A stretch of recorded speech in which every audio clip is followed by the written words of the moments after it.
Good afternoon, everyone. Phil Simons here with Columbia Grain in your Friday afternoon weekly market and USDA report recap. Well, today's monthly data dump from the USDA didn't have too many curveballs in it, as the numbers really did mostly come in line with the pre-report estimates, but there were a few exceptions. But for the most part, the numbers really did come in line. But the markets definitely reacted positively to the numbers on the day. So let's go ahead and take a look at where the numbers came in from this morning's report. And overall, let's go ahead and get started with really South American production. The numbers down in South America for Argentina and Brazil really did come in line with pre-report estimates this month, and really didn't provide too much fresh fundamental news in terms of production down there on corn and similarly on soybeans. So really the numbers in South America really did come in line with pre-report estimates. So really nothing fresh there.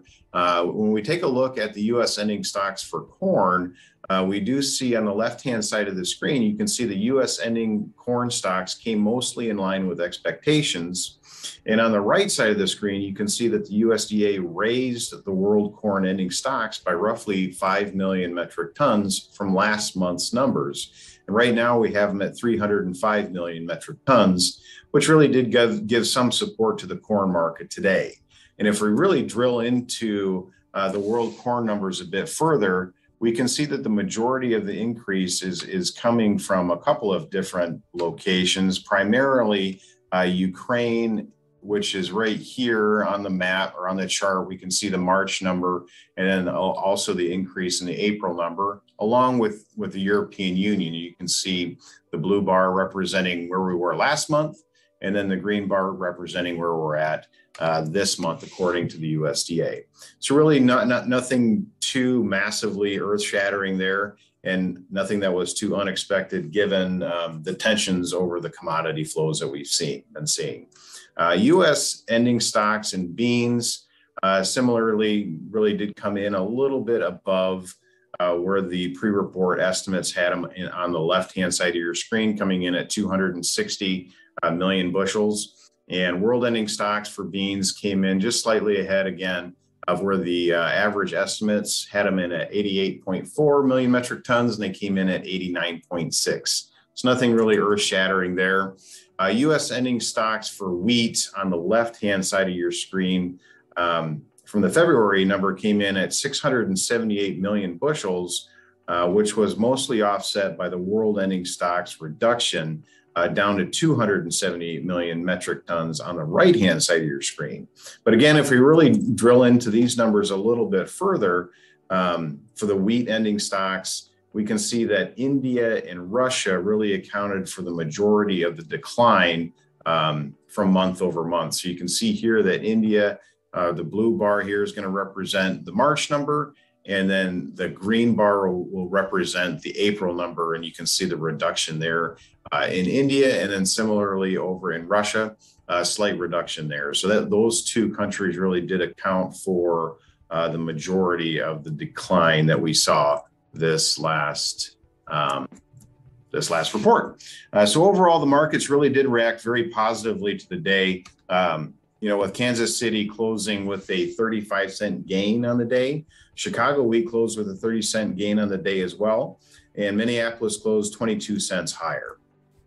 Now, overall, corn closed strong on the day as well, gaining about 8 to 10 cents, and beans really did reclaim the top spot with a gain of 35 to 40 cents on the day.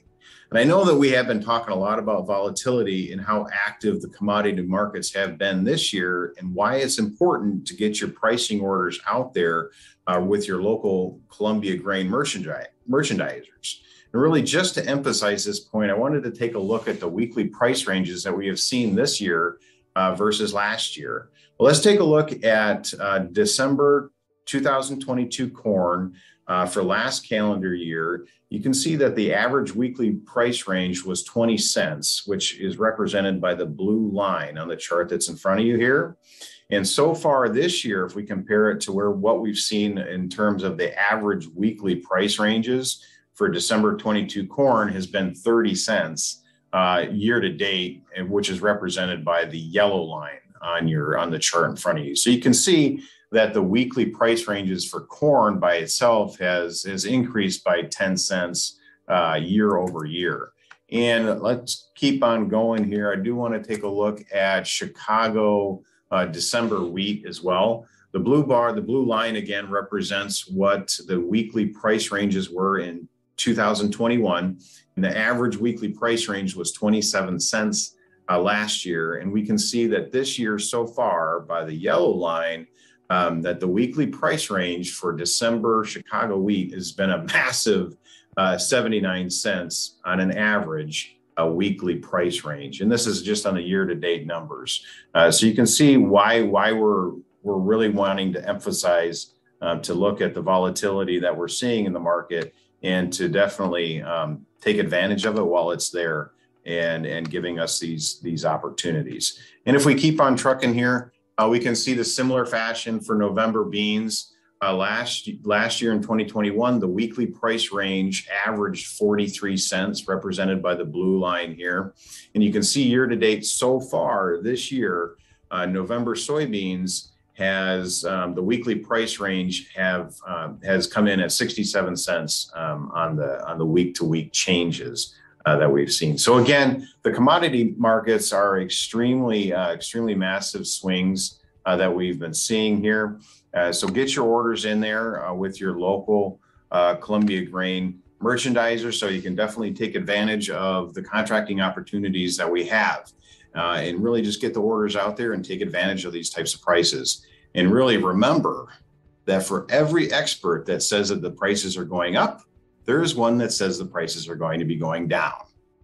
Have a great weekend, everyone. We'll talk with you later.